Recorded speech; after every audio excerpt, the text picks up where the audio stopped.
ፕሮግራም ብሎ ከነ ቤተሰቦቿ ከኒው ጀርሲ ነው የመጡትና ሞቅ ያለ ጭብጨባ ጨብጭቡላት። ቴንክ ዩ ሶ ማች።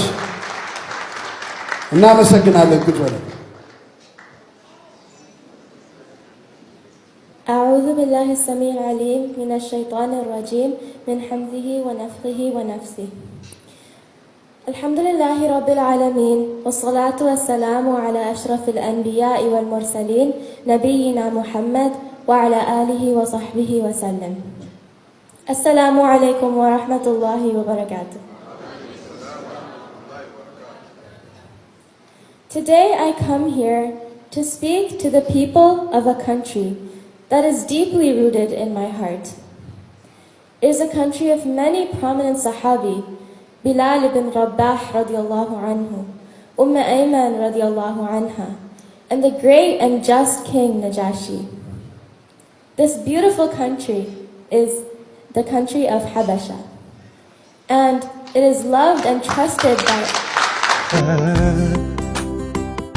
يا نور فريق الباب أنتم موسات نفسها تكبر نبدأ كمان جسمها سنان صلوا على الحبيب صلوا على الحبيب صلوا على الحبيب صلوا على الحبيب صلوا على.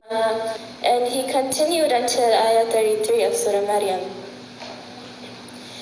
And remember when our beloved Prophet Muhammad sallallahu alaihi wasallam heard the footsteps of Bilal radiallahu anhu in Jannah, and it brings tears to my eyes to imagine those days when Bilal radiallahu anhu would give the adhan, and the atmosphere would reverberate with his soothing voice, subhanallah, with Allahu Akbar, Allahu Akbar, Allahu Akbar,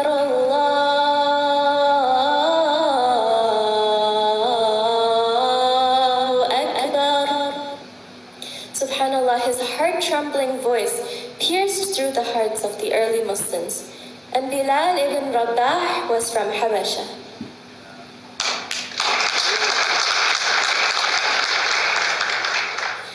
This is such a noble country, Ethiopia, and the children of this country love to recite the Holy Quran. I can give you so many examples, and from amongst our own, Sister Hulud Fatharuddin, from the daughter of Fatharuddin Abdullah, and subhanAllah, I heard your recitation, and mashallah, it was so beautiful. So we need to build a foundation for these children. We need to pave the way for them so they can learn and practice the Quran with ease and comfort and confidence. We need to give them an Islamic center where they can practice our beautiful deen.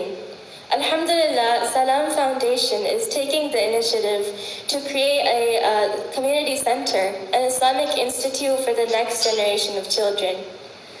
Alhamdulillah, let us all join our hands together to support and make it a success. The sole reason Fatima and my family and I came here today is to be a part of this noble effort. And alhamdulillah, I give my wholehearted support for this initiative. And inshallah, you will find me amongst your children to inspire them to learn and memorize the Quran and understand the beautiful meaning of the Quran.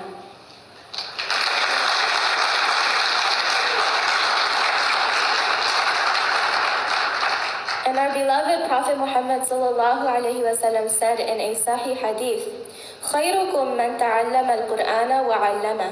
The best among you are the ones who learn the Quran and teach it to others.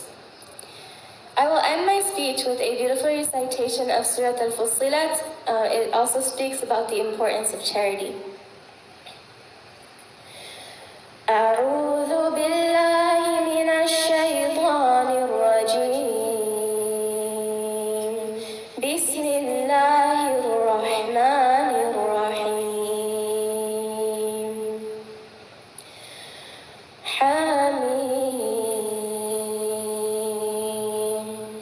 تنزيل من الرحمن الرحيم. كتاب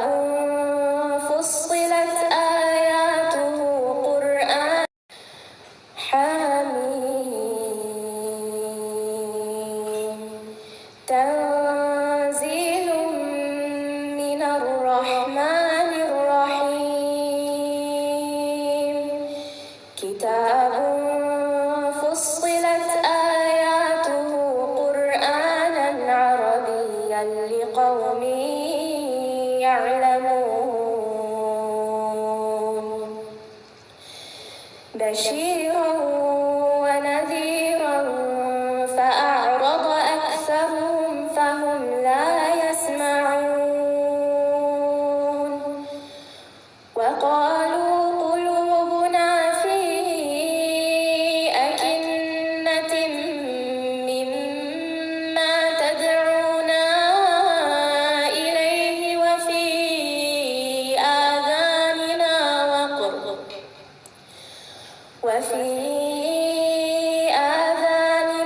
وقر ومن بيننا وبينك حجاب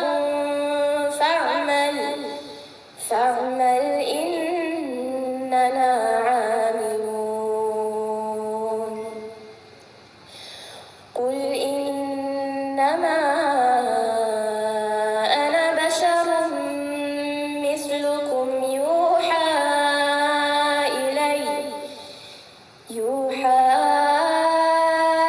إلي أنما إلهكم إله واحد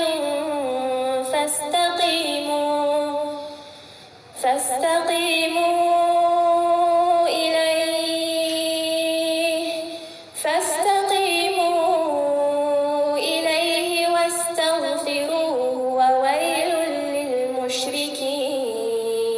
للمشركين الذين لا يؤتون الزكاة وهم بالآخرة هم كافرون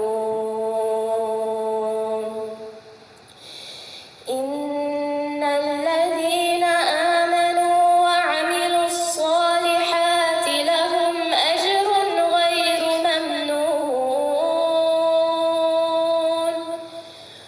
قل أئنكم لتكفرون بالذي خلق الأرض في يومين وتجعلون له أندادا ذلك رب العالمين وجعل فيها رواسي من فوقها وبارك فيها وقدر فيها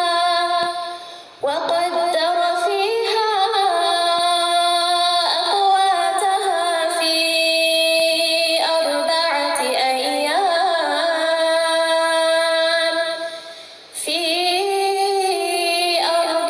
أيام سواء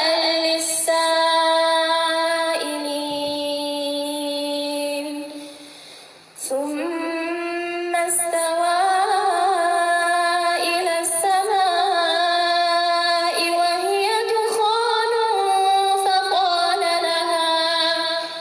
فقال لها وللأرض ائتيا طوعا أو كرها قالتا أتينا طائعين فقضاهن 7 سماوات في يومين وأوحى في كل سماء أمرها وزينا السماء الدنيا بمصابيح وحفظا ذلك تقدير العزيز العليم صدق الله العظيم جزاكم الله خير تكبير تكبير تكبير ما شاء الله ما شاء الله يزاني لتشارنا سبحان الله سبحان الله እኛን አክብረው ከነ ቤተሰቦቿ ነው ከኒው ጀርሲ የመጡት። እባካችሁ በድጋሚ ሞቅ አድርጉላችሁ። May Allah protect you from any evil. ጀዛኪላህ ኸይር